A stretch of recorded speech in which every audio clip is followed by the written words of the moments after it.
question now, or do you want me to explain the question my own way? Let's see.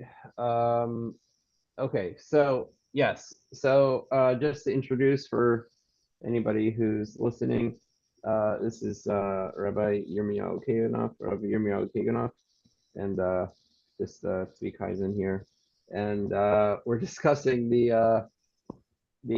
uh, the future of halacha. So the question I have is, what how does the Rav envision the future of halacha in Yep. yeah, well, I mean, it's a broad question. There's a lot of details we could go over Right. Well, as we as, encounter as them. as as you had phrased the question to me before, you would like to know when the Sanhedrin Agadol returns, right? What will be? And I guess you also want to know if Khalila, the Sanhedrin Agadol, doesn't return so soon as quickly as we'd like it to be, Uh-huh. right? What will be? Right. So, Yeah. okay. So let me explain how I envision the existence of Torah Shabbal Peh as it is today, as we observe it today, and what will change in the era when Mashiach comes and there is a Hiskalus Elikus and there's a Sanhedrin Agadol again. Okay? Mhm. Now, some of these questions, of course, some of the factual information here, not the halachic information, I'm distinguishing as to is information that's uncertain to us.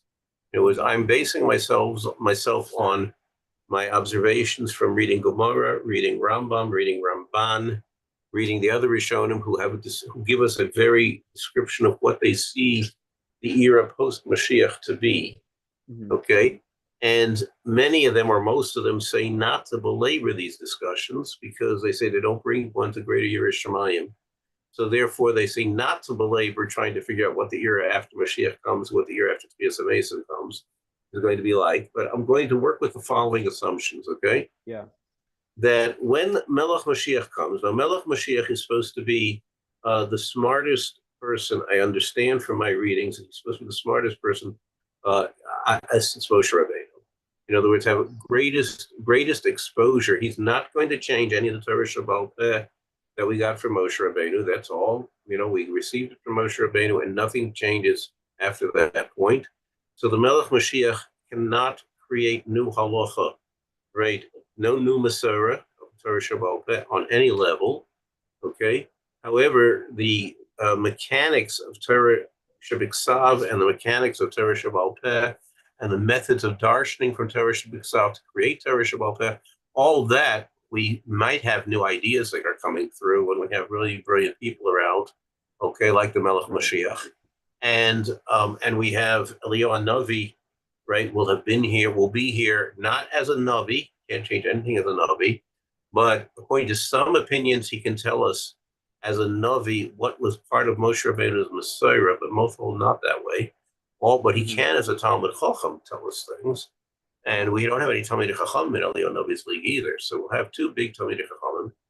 And then you have those Rishonim who say clearly that at the era of Melech Moshiach, we will have the Tchias HaMesim of our greatest Gedol Yisrael will happen. Not the Tchias HaMesim, everybody else's Tchias HaMesim is going to wait till a future time, but we'll have a Tchias HaMesim at that time. So we'll have a bunch of really great Gedol Yisrael like Moshe and Aaron and such around. So they'll be able to clarify for us a lot of halachas. Now, I'm just leaving this as an unknown because it could be that we won't have all of that. Okay, because it's not clear to us when that's going to happen. It is clear that Yemos Mashiach, I think everybody just about holds, as far as I'm aware, that Yemos Mashiach, there's still going to be people that are still going to be born and they will die, and Mashiach, the Melech Mashiach, will die. He's not going to live forever, and there's a period of future time, Tchias HaMesim, which we have no understanding of, which is sometime in the distant future. But let's start with our understanding, okay? So Moshe Rabbeinu, okay, was instructed by Kodesh Baruch Hu to give us the Torah, and among the many things the Torah we were given is called the Sanhedrin Agadol. Okay, now there's the Masorah of Torah when Moshe died, so it was based on what we had heard from Moshe, what we had in Torah Shabbat, what we have methods of darshaning, We know that they forgot, they already realized that they forgot a lot of halachas. Now, it's only one of these interesting, how do you know how many halachas you forget? Like, how many things did I forget today? It's like, that's not something you can quantify very easily.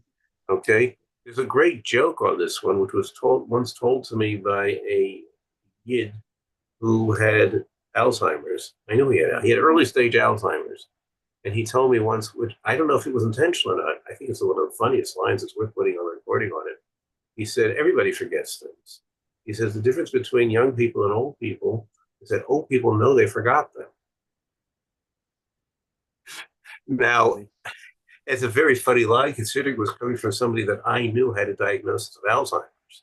So, but so in the so it could be because Yehoshua was 110 years old at the time when Moshe. No, he wasn't. When Moshe died, he was 70, young man, relatively. But Osniel ben Kenaz and Yeshua ben Nun and the others, they're trying to figure out the parts of Torah Shabbat that they've lost, right?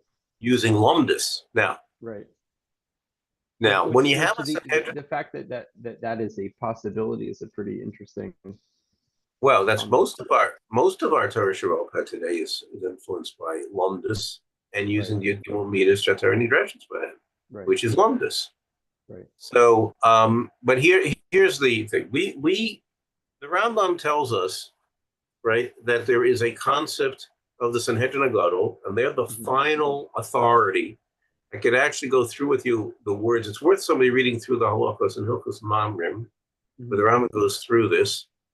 The Rambam says a lot of words there that need to be understood very, very carefully, and I've given shiurim on exactly what the Rambam means in those words. Okay, but that's not our topic for today. If you'd like, we can have a shiur on at a different time, and I can go through with you reading word for word the Rambam and explain to you what the Rambam means in Hilchos Mamrim there with each expression used there. Okay, that's, in my opinion at least, that's an important facet of what the Torah Shabbat is going to be, because that's aspect one. But the Sanhedrin Hagadol, or the Bezdin Hagadol, or however any term you want to use it, which is different ways of saying the same thing.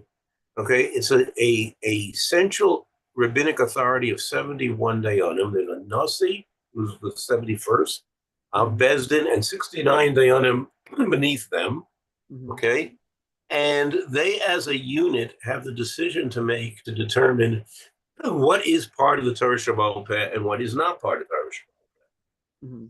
Among their many authorities is that they have the authority of interpretation, such as what any Supreme Court in any country has, where it's the final say for interpreting the laws of the country, what is legal in that country, what's not legal in that country, how to interpret the constitution of that country, if there is one.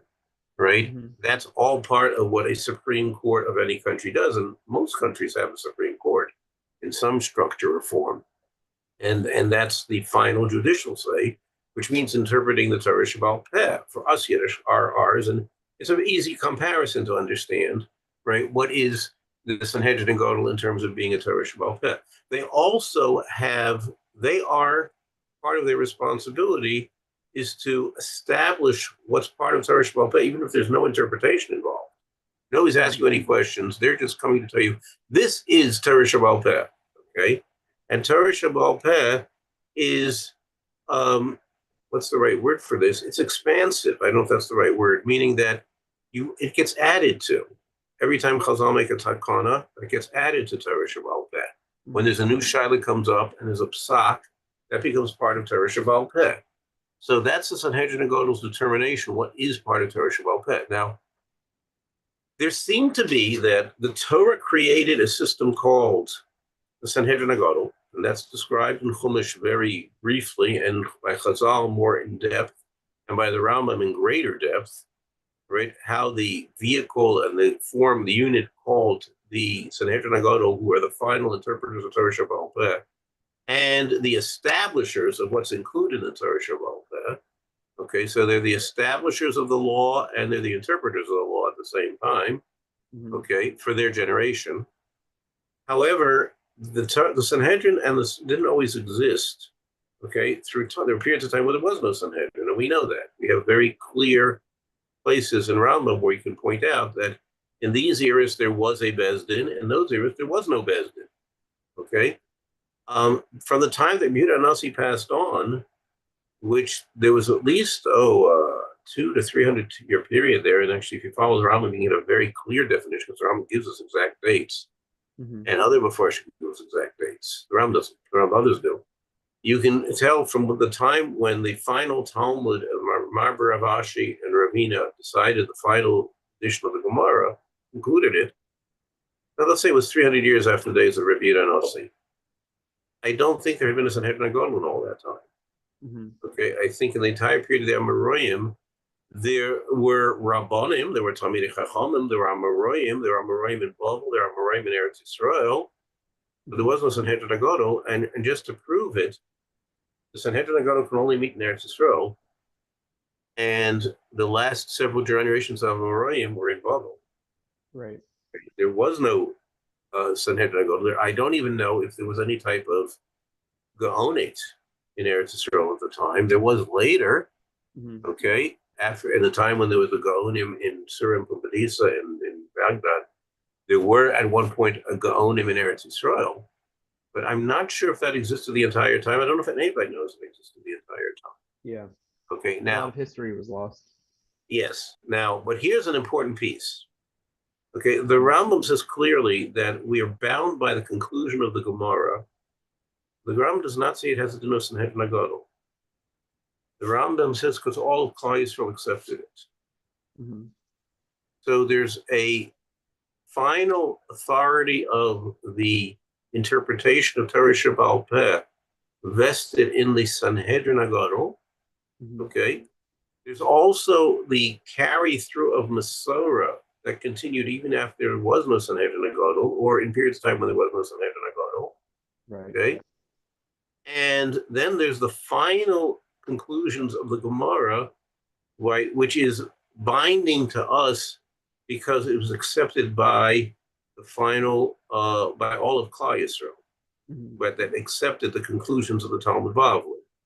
So that's what we use today as our crux of Torah Shebaal Peh. In other words, all of Torah Shebaal Peh that we have today, right, is basically interpretation via mostly the Rishonim, something from the Gaonim, but the Gaonim also didn't write down as much as the Rishonim did. So it's mostly through the eyes of the Rishonim, right, and how they understood the conclusions of the Gemara. Okay, that is what we have today as our Masorah of how we observe Yiddishkeit.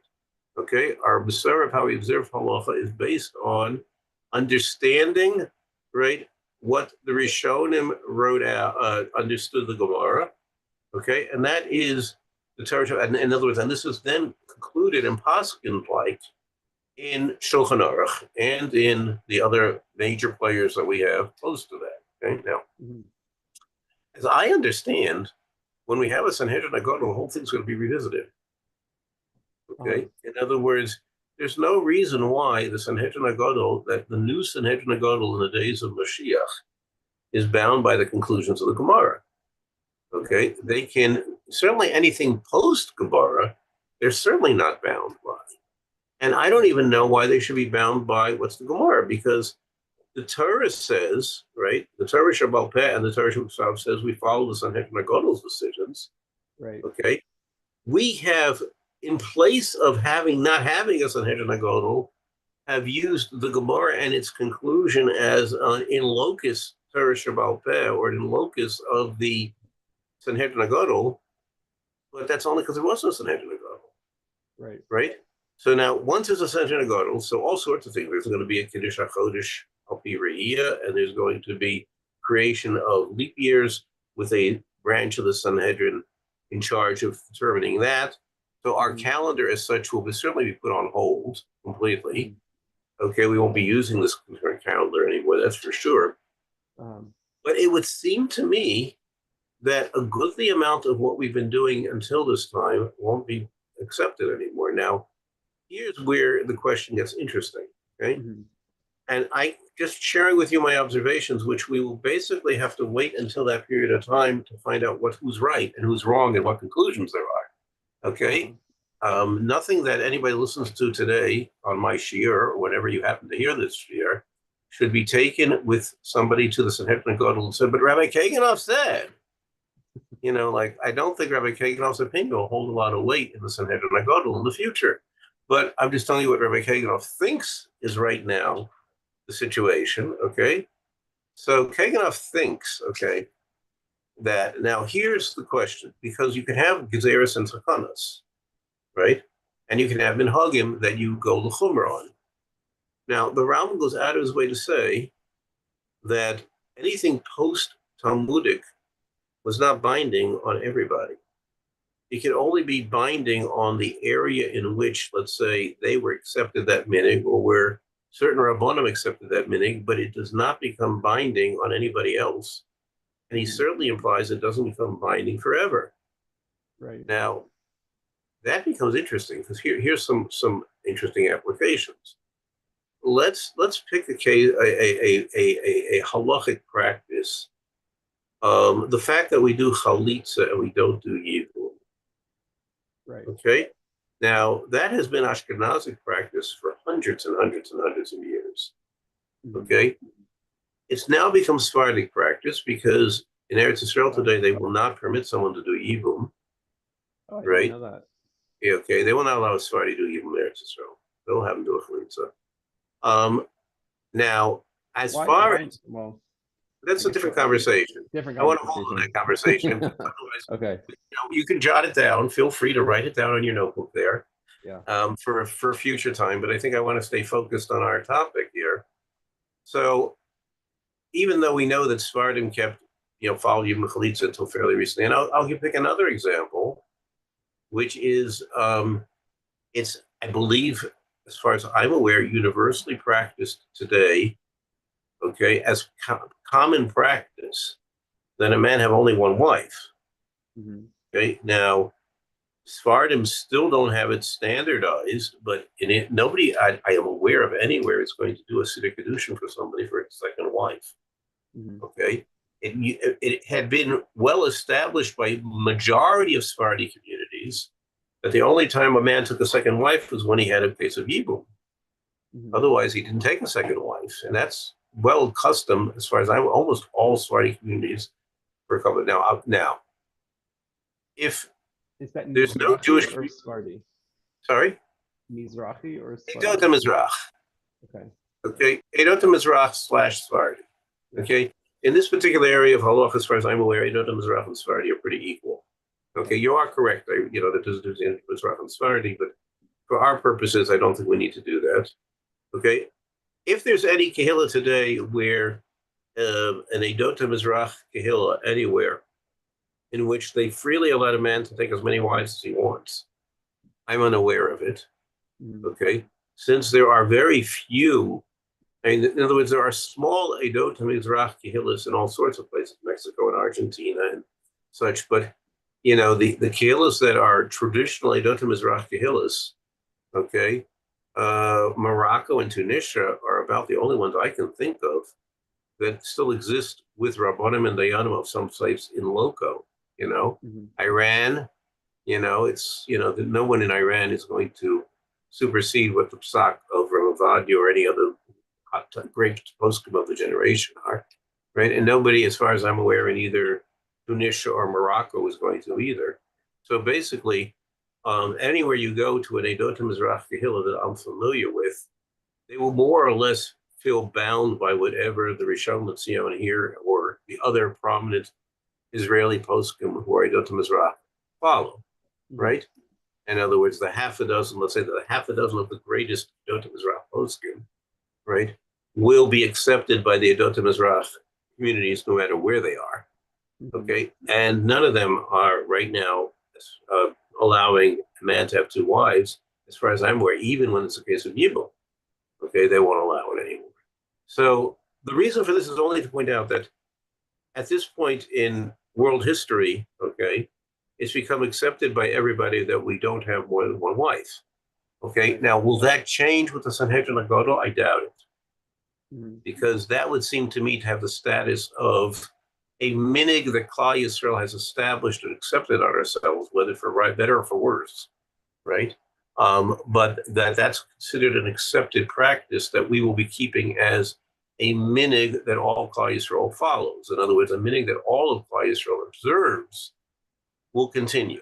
Okay, I picked one case. There probably aren't all that many because no matter everywhere you go, there's always going to be something different between what Mizrach does and Ashkenazi does, or what a Eastern European does versus what a Western European old tradition Jews did, etc. But here I picked out something that I think is universal. Okay, whether or not we will still allow yibum to be done, and whether or not a man can have two wives with or without yibum. Okay, I think is something that I'm assuming will be continued. Okay, now let's take other areas of halacha that are, let's say, disputed or dependent on Ashkenazi Sephardi practice. Okay, Yeah. and I'm going to pick an example that some people may consider weird, but I'm going to talk a period of Shehiyah Kol Dahu and Shlita. Okay, for those who don't understand what I mean, that means that there's a halacha that in Shlita, if you delay while you're doing the Shlita, the animal's not kosher. But Ashkenazim have an accepted practice that any delay of even a fraction of a second, we consider non-kosher. We do not treat it as kosher. Now, the Adat Mizrach never had such a practice. For the most part, they've accepted that practice, right? Because of the fact that, not because they want to keep the practice, right? But because the hechsherim that they want to do when they shech, they want Ashkenaz to eat from their shlita too. Right. So therefore, they feel they're being compelled to do something that they may not think is a problem at all, but because of a practical matter, you do it. Now, that doesn't mean that it becomes a binding decision. Okay, so I leave this as, to me, an uncertain area. This is my opinion. All this is my opinion. Remember that when the Sanhedrin Gadol comes and someone will raise a question, well, do we consider a Shehiyah Kol Dahu not kosher? Is that a minig we're accepting for the future? Or do we say, no, that this is nothing that we have to keep? And since it's a Sanhedrin Gadol, we can revisit it and we can decide. And I'm going to leave that as, in other words, whereas the first area I told you about taking two wives, I believe it will be continued. The Shehiyah Kol Dahu session, I'm inclined to feel that it will be continued, but I don't know. I'm leaving it open. And I certainly, I'd be curious to see myself, to see what the Sanhedrin Gadol does with that issue, okay, and see how they resolve that one. Now, let's take another question. How many hours do you have to wait between eating fleshik and milchik? Okay, now we're familiar that the majority of people wait 6 hours, or of observant people. The Shulchan Aruch rules 6 hours, the Ramah does not. Okay, and there, first of all, there's a lot of interpretation whether the Shulchan Aruch or the Rambam even always meant 6 hours. Chodesh is very adamant that the Shulchan Aruch's opinion of 6 hours means 4 hours. That's a conversation and he was a Sephardi. I'm just pointing out that I once wrote an article on the subject that came with 11 different opinions as to how much time you're required to wait after eating fleshiks before eating milchiks. People think it's either 6 hours or 3 hours or 1 hour. I had a very wide range of opinion there that I ended up with. Now, those of us who waited 6 hours will presumably still be required to wait 6 hours. Okay? But people who have a family practice not to wait 6 hours, I don't think they're going to be compelled any longer than they've been doing. I think that they'll still be allowed. In other words, we'll have a situation which the Sanhedrin will rule. The halacha is that this is your minimal, whatever the X is. Okay? And everybody else should continue their minig as they've been doing it. I think that's what's. Sorry?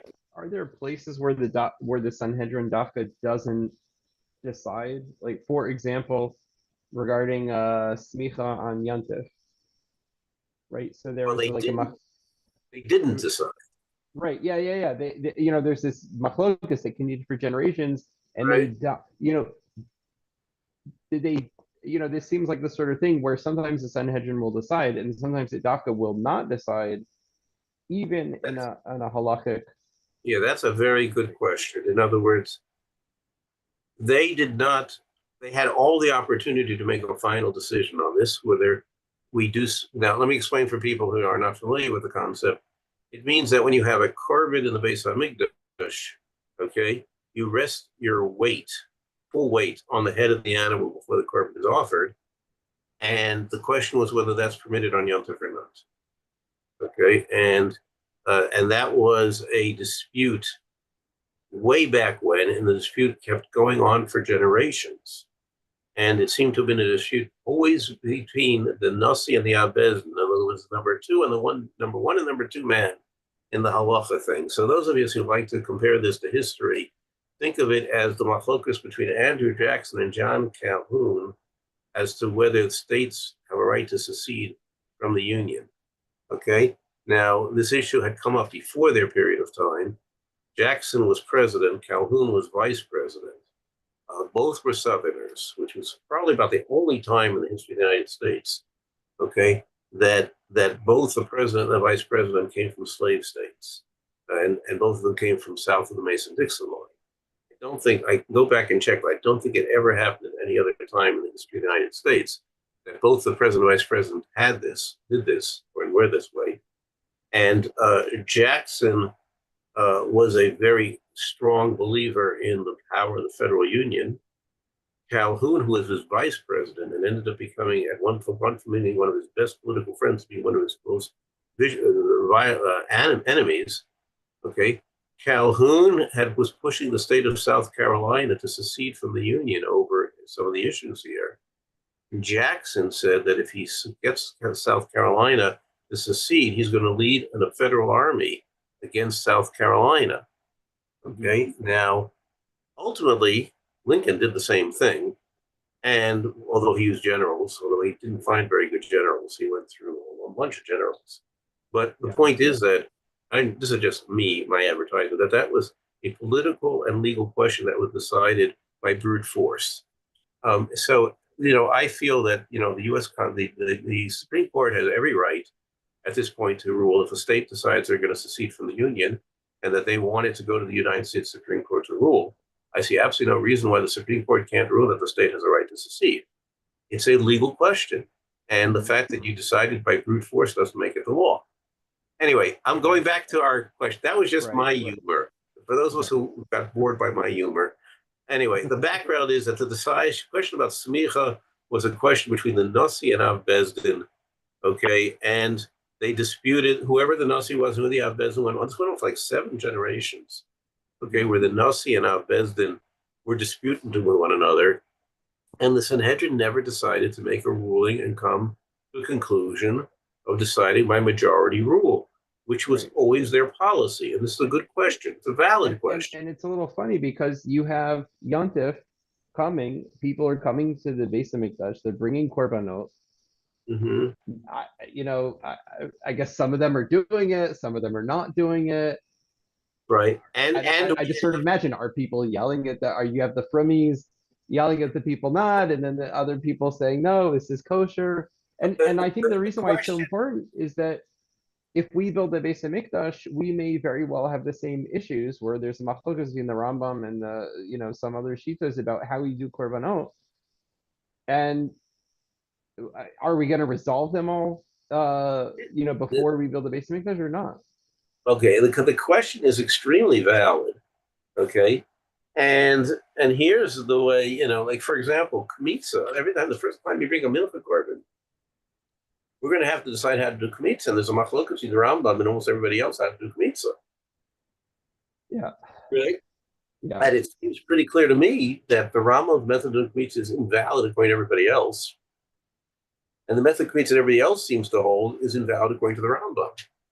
So the decision is going to have to be made by the Senate Godel very quickly, right? How do we do kmitza? Right? Now, let me just share with you the halacha. There's 2 observations I have here that are, I think, significant for the question here. One observation is that that there's a rule of thumb that until something is decided by the Sanhedrin Gadol, okay, it's not wrong to do it. So since the Sanhedrin never decided on whether their smicha should be done or should not be done, okay, they left it as an individual's option what to do, right? Which sounds really strange because it's so non-Jewish or non-halachic to do that. And the question is valid. I'm going to come back to this question in a second, but I just want to, point out that, and there's many ramifications of this, and I just proved to you that the principle's true. Okay, I'm not the one. I'm just the proofs are from Moshe Feinstein, Chazon Ish, others prove that this principle is true, but the proofs are strong. I don't think you can get rid of their proofs. And I'll give you some examples. The Gemara tells us. Okay, so let me step back a second. There's a dispute between Tanoim. Okay, when you have a bris milah on Shabbos, okay, and you don't have a bris milah knife, you make it on Shabbos. You manufacture a bris milah knife on Shabbos. Okay, you can't do the bris milah without it, but you should have had it before Shabbos. You just don't have it now. Right. So we posket, it's accepted today, right, which is the conclusion of Rabbi Akiva and Rabbi Yeshua, that if somebody were to make this bris milah knife on Shabbos, he would be mechal Shabbos, okay, with all the ramifications. Rabbi Eliezer didn't hold that way, and the Gemara tells us that there was a place in Eretz Yisrael. It says in Eretz Yisrael, there was a place in which they followed Rabbi Eliezer's opinion, and they had some massive brachos came to this place. The Gemara tells us. Okay, now today, if someone would do that, they would be violating what the Sanhedrin has decided. Therefore, they would get punished, right, for desecrating Shabbos in public. Okay. But since this was what they were doing was before the Sanhedrin decided it. In other words, yes, Rabbi Eliezer holds you're allowed to. Yes, Rabbi Yeshua and Rabbi Akiva holds you're not allowed to. Probably most of the time we're going to follow Rabbi Yeshua and Rabbi Akiva. We know that. The Sanhedrin has never rendered a decision on the matter.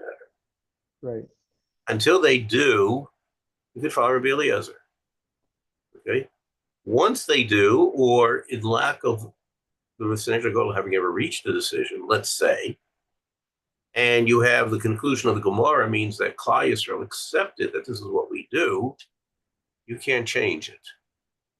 Now, it would appear to be, from the fact that they never made a decision, in other words, they never brought to a final vote at Sanhedrin Gadol, okay, they didn't want to reach a final decision on this question of Shechita K'cher B'Zor. And Smicha B'Yantif, right? They wanted to leave the question open, right, as a decision, which is strange because of the next problem. We have a general principle called Lucis Go-to-do. You're not allowed to have two rabbinic courts or two members are making different, you're supposed to follow a common decision. Now, we don't have that anymore because we can't enforce, but you're supposed to have a common decision. And the purpose of Sanhedrin Gadol is to make that final decision.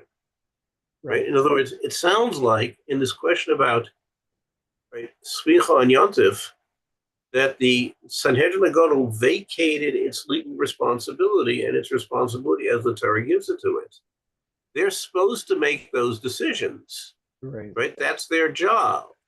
Okay. They're required to make those decisions. They do not have the luxury of saying, I'm not going to make that decision. In other words, as far as I understand, it has become practice today that and I don't know anywhere it says in the Constitution this, but the U.S. Supreme Court chooses which cases it's going to rule on. But you appeal a case to the Supreme Court, they don't have to make a decision on it. Okay, now the Sanhedrin doesn't have that option. Anybody who brings a case from a previous lower Bezdin, right, where it's not resolved in the lower Bezdin, they're required to make use of a conclusion. They can't sit back and say, we're not going to decide this. They don't have the right to do it. Okay?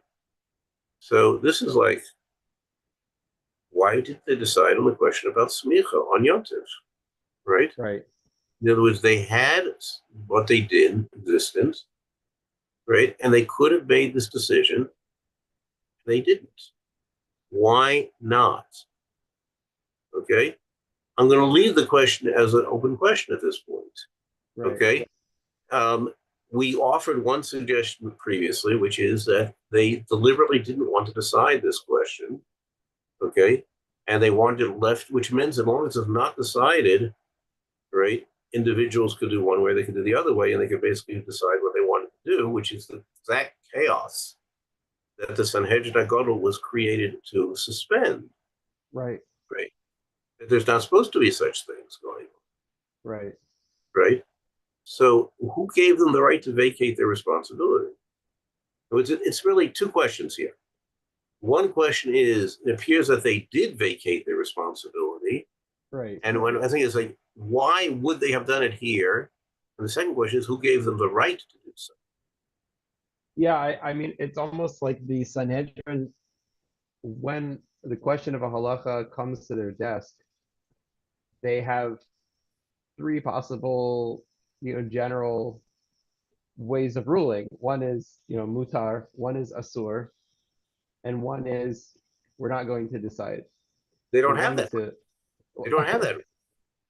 I mean, Right? The Sanhedrin HaGadol is right. not permitted. The United States Supreme Court can say when a case comes from a lower court, right? They have the right to say we don't want to deal with this case. Yeah. Okay. But the Sanhedrin, right, doesn't have that right halachically. If a situation is brought to them from a lower bezdin that says we don't know what the halacha is in this case, or we have a dispute among our dayanim what the halacha is in this case, and therefore our responsibility is halacha to refer it up to you. You have to decide. You can't say we defer. Yeah. So I don't think that's an option. I think that the question here is, why was this not decided? And I'm going to leave that question for the moment. I just, am pointing out that as a rule of thumb, they're going to decide. They have a responsibility to decide. As far as I'm aware, they will. And your question about how will halacha look in the future. So I talked about the cases that I consider exceptions. Mm-hmm. Okay. Because I believe that the general rule is that the Sanhedrin HaGadol will be deciding and they will be making definitive decisions about all sorts of questions. So let me give you an example, something. As people are aware, let's see, the prohibition of bishul akol. Mm-hmm. Okay, Ashkenazim are much more lenient in the rules of bishul akol than the Edot HaMizrach are. Right. Okay, I believe that the Sanhedrin HaGadol is going to have a responsibility to make a decision what the halacha is for all of Klal Yisrael, or what the rules of bishul akol are. Okay. So everybody can eat in everybody else's restaurants. Well, that's for sure going to be true. That goes without saying. Right. All I'm pointing out is that, it will no longer be that, well, Ashkenazim are doing this way and Edot HaMizrach are doing that way. No. There will be a decision. The halacha is either this or that or something else. And somebody's going to make whatever they decide. Right? They'll decide.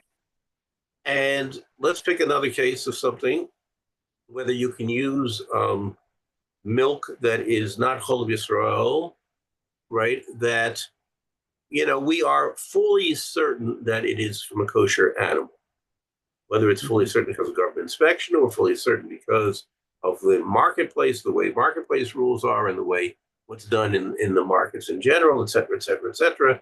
Right? We, or testing, of the chemicals there, or, we put milk goes through all sorts of tests before you can use it. Mm-hmm. And those tests will certainly get thrown off completely if you threw into that batch anything but cow's milk. If it's cow's milk you're measuring, it will completely be thrown off. So all these are certainly valid. Is that included in what the prohibition of non-Chol Yisrael? Or is it permitted? And it's considered the equivalent of Chol Yisrael. And I believe that the Sanhedrin HaGadol is going to make a final ruling on that. In other words, and they'll tell you that henceforth, in other words, let's pick our world going on. Mashiach has come. Okay, Melech Mashiach is in charge of Israel. Okay, and that means that we won't go into the boundaries of Israel because I don't know who's going to listen to this tapes, figure out how wide the boundaries of Israel will be at this point. Okay, but the United Nations will exist. They will be halachically bound by things. They will do what Bnei Noach are required to do. It will be completely deferred to what the Melech Mashiach and the Sanhedrin HaGadol tells them to do. So the the World Court of Injustice will become a world court of justice, Mhm. right? And it'll be for judging cases among non-Jewish individuals and peoples, right? But they will be following what the instructions are given by the Sanhedrin. Here's a great case question, right? Do non-Jews follow the halachas of kosher mishpat, or do they follow law? Do they create their own system of law? Mhm. That's an old dispute. According to the Ramah, that dispute goes back to the time of the Gemara. Oh, Okay? interesting. Okay. Um, and it's certainly a dispute between the Ramah and several late poskim. Okay, And that's and whether Dina de Malchuta Dina, no, what no, the no, no. the Simply civil is, court. let's Okay. say, in the state of New York.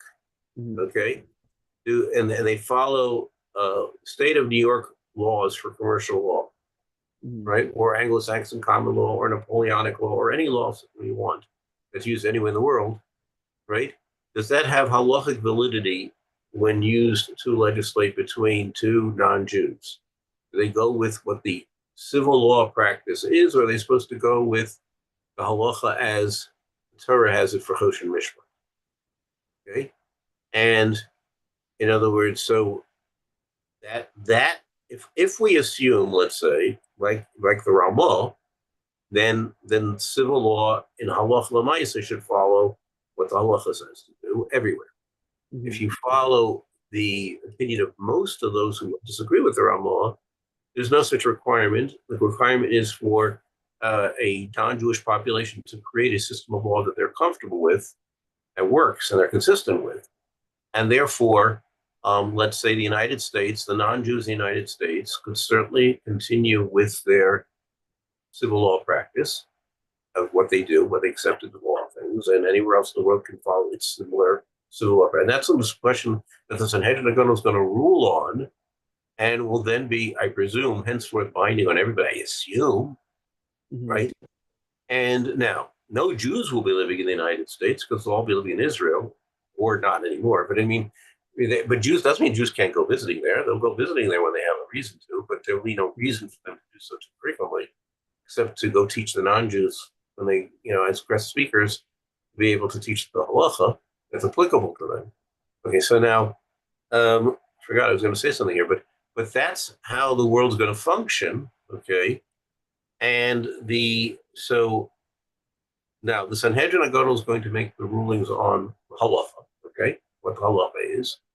Mhm. Okay, and now that's going to govern the decisions of, we've been talking most about kashrus here, or Shabbos, right, or any other area of halacha that comes up.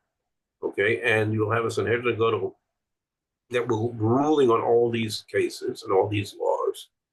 And now any case that where Kaiser accepted a minute be machmer in something, all of Klal Yisrael did, it'll be accepted and continued. If it was done by certain populations among Klal Yisrael, I assume that those populations will still be bound by it, but it could be not. It could be that the Sanhedrin will say, no, no, no, we don't do that anymore. Everybody in Klal Yisrael keeps the same thing, and since this is no longer binding, it's called having two batei din, if some people are machmer and others are not.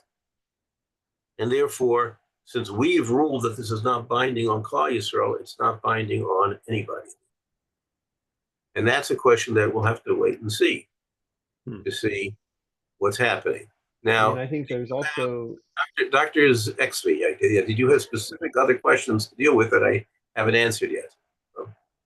Oh, In this let's see. context. I mean, there are a lot. I mean, just on the topic of the Sanhedrin and the sort of global world order in the in Hmm. the in the era of the Mashiach. Um, to what extent is this going to be compulsory, and to what extent is it going to happen because people are educated? And I'm sort of asking because there's places where it seems like the Rambam implies both ways, that there's going to be an enlightenment and everybody's sort of filled with knowledge of Torah, as the Erev the Mashiach comes in, which maybe that implies that you're not going to have to force people, by threat of penalty, to keep halacha and keep the Torah. because they're just going to know better. And then there's places where it seems that no, the Mashiach is going to sort of, I don't know, force everybody to do tshuva. I mean, it's a little off the topic, but I don't know. I've spoken to people who I'll are tell you kind what of I a think. little bit afraid of Yom I'll tell you what Mashiach. I think. I'll tell you what I think. Okay, then I Yeah, can only no more than what I think. Okay. yeah, Okay. As long as mankind has free choice, okay, free choice means that you're going to make bad. People are going to make bad decisions also. mhm, Okay. The moment that you take away free choice, okay, then you have nobody can do the wrong thing. But the moment that you have, as long as you have an option of free choice, and as long as people have free choice and there's reward and punishment, then they have free choice, then there are people who are going to pick the wrong thing. And you have to have a mhm, system of deciding what happens when somebody does the wrong thing. Do we ignore it or not? Now, the Torah system was that within the community, right, we don't allow someone to do the wrong thing if he does it in public in front of others and they warn him, etc. All those rules are going to be brought back again and will exist. Okay. Now, clearly, we realize that any of the quote unquote punishments of the Torah are pretty much only because the person wants to bring it on himself. You can't be punished for anything without being warned, acknowledging that you were warned, you acknowledge what punishment you're going to receive. And he went and did it anywhere did it anyway in front of two witnesses. Okay. In other words, 100% of the court cases that are currently faced in the Western world would be thrown out immediately under the Torah system, right? right, Because they're assuming that you have to be aware of the law, which that's not so obvious. You can even be aware of the law. And if you ask an attorney's opinion and it turns out he was wrong, you're still guilty, mhm, right? You can't defend yourself by saying, "Well, my lawyer told me it was okay," right? So, um, so the whole system is bizarre from that perspective. Which I'm not going to go into. Sometime maybe in the future, we can devote a session to my opinion of the injustice of the criminal justice system, the Western criminal yeah. justice system. I think it is completely bizarre. Well, I And but focusing on what we want here, yeah, so there definitely will be true that the vast majority of a Jewish population, right, will be very eager and interested to keep the Torah and mitzvahs as they are, mhm, right? That does not mean that there won't be individuals who will decide not to do the right thing, and that there won't be a need for a Sanhedrin to take action, say what to do with the individuals who are breaking away from what everybody else wants. But yeah, that individual will be seen more or less, let's say, do like if on your street, okay, somebody would come through with a blazing, uh, um, a huge, what do you call it, just a wild noise, what they call music, at 3 o'clock in the morning, blaring it through the whole neighborhood. Okay, now nobody wants that in your neighborhood, right? But one says, "I'm having a good time. What are you stopping me?" Okay, what would you do, Zvi Kazen? You call the cops, yeah, right? You'd call the police. The police would arrest this fellow, take him off the street. Okay, what he's doing is halachically, socially, right, and politically, and excuse me, unacceptable. Okay, that would be the same position of somebody who chooses to ignore halacha because everybody wants to keep the halacha. And the person who's blatantly violating halacha in front of everybody else, right, is doing the same thing that a guy blaring very loud and uncomfortable music to most people at 3 in the morning in a very residential neighborhood, right, is doing. You take him out the streets, right? And that's what your cops are for. That's how I see the future of the Yirmiyohu Mashiach, right? In other words, of course there has to be enforcement because they're going to be nuts and they're going to be people who do funny things and people are going to make things wrong. But that's the case. The situation is we're not dealing with what people keep afraid of saying. It's like, oh, my lifestyle is going to be completely changed for what it is, and therefore I don't want Mashiach to come. No, no, no. Either you're not going to want to live this way. We can't explain that to you now because you find that so oppressive, right? That you just can't deal with it.